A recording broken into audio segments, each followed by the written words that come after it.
আসসালাম। কি আপু কেমন আছেন? আলহামদুলিল্লাহ। আচ্ছা, গাবতলী হাটে আসলেন কখন? আধা ঘন্টা হচ্ছে। আধা ঘন্টা হয়েছে। তো এই যে গাবতলী হাটে এসেছেন, আসার কারণটা কি একটু বলবেন? বললাম কারণ যখন হচ্ছে পরিপূর্ণতা খোঁজার জন্য গাবতলী হাটে চলে আসা। আচ্ছা আচ্ছা, কিসের পরিপূর্ণতা পান? বড় গরুর পরিপূর্ণতা। আচ্ছা, এই গাবতলী হাটে সর্বপ্রথম আপনি ভাইরাল হয়েছিলেন বড় গরু নিয়ে। হ্যাঁ, সর্বপ্রথম আমার কাছে ছিল বড় গরু। আচ্ছা আচ্ছা, ওই গরুটার নাম কি ছিল? একটা ছিল লোকসভাকে নিয়ে আসছিলাম 2016 সালে। আর 18-তে তো রাজাবাবু বিক্রি হয়। রাজাবাবুকে আনছিলাম হচ্ছে 17-তে একবার আনছিলাম, 18-তে এখানে এসে বিক্রি হয় আর কি। আজকে তো বড় গরু নিয়ে আসেন নাই, আজকে কি দেখার জন্য আসা? হ্যাঁ, এখানে হচ্ছে প্রান্তিক যে খামারিগুলো আছে, হ্যাঁ, তাদেরকে কিছু পরামর্শ দেওয়ার জন্য আমি একজন খামারি হিসেবে। এই যে আপনার বড় গরু নেই, অন্যরা বড় গরু নিয়ে এসেছে, এটা কি একটা শূন্যতা কাজ করে না? নিজের কাছে কি অনেকটা খারাপ লাগে না? অনেকটা খারাপ লাগে, আবার যখন তাকায় দেখি যে আমার প্রান্তিক খামারিরাও তো বড় বড় তো গরু তৈরি করতে জানে, তখন ভালো লাগে। তখন ভালো লাগে। হ্যাঁ। আপনি কি মনে করেন এই বড় গরু পালন করার পেছনে কি আপনার কোনো অবদান আছে কি? এটা আমি বলবো না, আমার হচ্ছে খামারিরাই বলবে। সর্বপ্রথম যদি কোনো এসে থাকে বড় গরুর থেকে, তখনও বলবে যে আপু বড় গরুটা আপনার দেখাতেই বড় গরু। যেমন অনেকেই বলতেছে যে আপু বড় গরু তো আপনার কাছেই দেখছি, বা সর্বপ্রথম এখন আপনার কাছে যদি না থাকে তাইলে কিভাবে হয়। এই যে আপনার কাছে নাই, আপনার কাছে কেমন লাগতেছে? আমার কাছে বাসায় থাকলে খারাপ লাগে খুবই। এর জন্য দেখেন ওই ঈদেও চলে আসছিলাম, এই ঈদেও চলে আসছি। দেশে গরু ছিল, বিক্রি হবার পর চলে আসছি, আবার এই বছর গরু রাখি নাই, তার জন্য চলে আসছি। দেখি আমার খামারিদের কি অবস্থা। এই যে কি অবস্থা দেখতেছেন? এসে ওরকম জিজ্ঞেস করার কোনো সুযোগ পাইনি। চেষ্টা করতেছি যে মানে তাদেরকে মানে খুঁজে বের করার জন্য। কিছু আছে তো ব্যাপারী ভাইয়েরা, আবার কিছু আছে যে অরিজিনালি প্রান্তিক খামারি, তাদের কাছে আমরা যাবো এবং তাদের কথাগুলো আমরা শুনবো। আচ্ছা, বড় গরু নিয়ে কোনো ধরনের আশার বাণী আছে? হ্যাঁ, নেক্সটে দেখা যাবে। আচ্ছা আপু, আর যেটা হলো যে আপনার খামারে বড় গরু নাই কেন, আর ভবিষ্যতে পালন করবেন কিনা?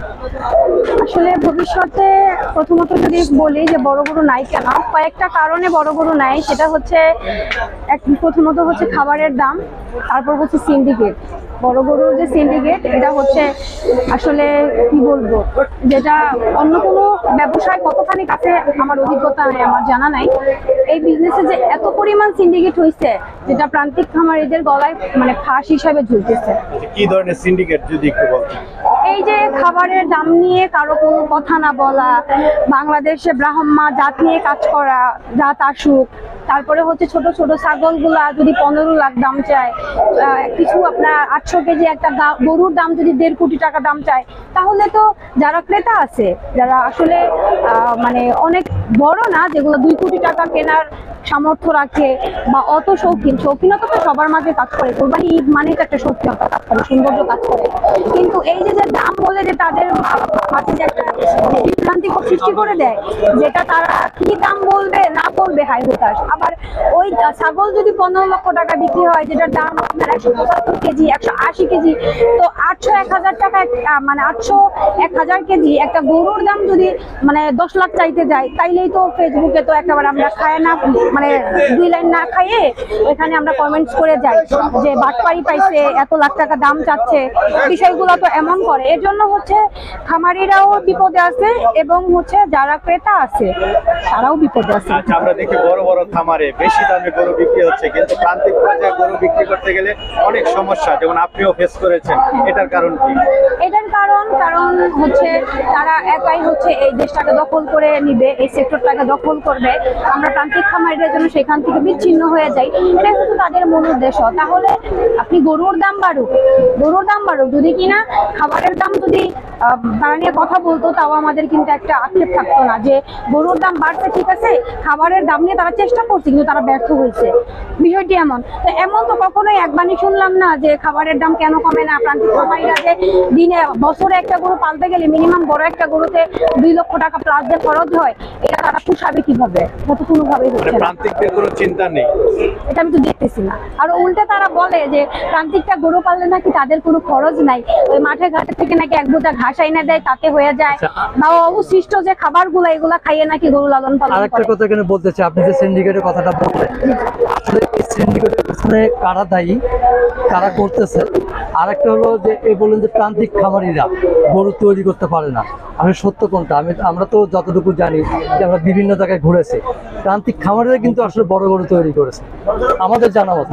এখন আমি যদি বলি, বাংলাদেশে যদি দুধের ঘাটতি পোষাতে হয়, মাংসের ঘাটতি পোষাতে হয়, শাকসবজি বলেন, যেটাই আপনি ধান চাষ যেগুলাই বলেন না কেন, এগুলো একমাত্র প্রান্তিক খামারিদের থেকেই হয়ে আসছে। প্রতিটা বাবাই হচ্ছে একজন কৃষক, এটা আমরা অস্বীকার করতে পারবো না। আমরা হচ্ছে, হ্যাঁ এটাই আমি বলবো, আমার বাবা একজন কৃষক, আমার দাদা ছিলেন একজন কৃষক, তাই না? এভাবে কিন্তু সবার বাবা কিন্তু জন্মের পরে কিন্তু কোনো ইন্ডাস্ট্রি নিয়ে আসে নাই, কৃষক থেকেই কিন্তু আজকে কি গরু পাললে খামারি, বড় বড় খামারি গরু পাললে হয় এগ্রো। তার মানে বিষয়টা কি, তাই না? এটা শহরে চলে গেছে। কিন্তু আমি একটা কথা বলবো, মানে একটা কথা রেখে যেতে চাই একজন নারী উদ্যোক্তা হিসেবে, বাংলাদেশে যদি কোনো ঘাটতি ধরেন, এই যে দুধ মাংস এগুলার যদি ঘাটতি পোষাতে হয়, একমাত্র প্রান্তিক খামারির হাত ধরেই পোষাবে, তাছাড়া পোষাবে না।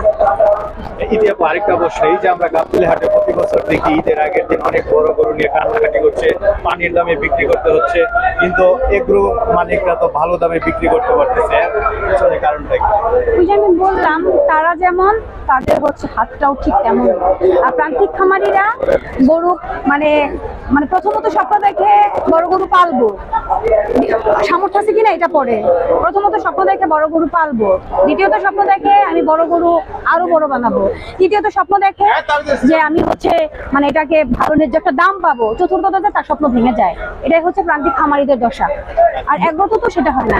প্রান্তিক খামারিদের বেঁচে থাকার উপায়টা কি আসলে? প্রান্তিক খামারিদের বেঁচে থাকার উপায়, কারণ হচ্ছে আমি নিজের একজন প্রান্তিক খামারি।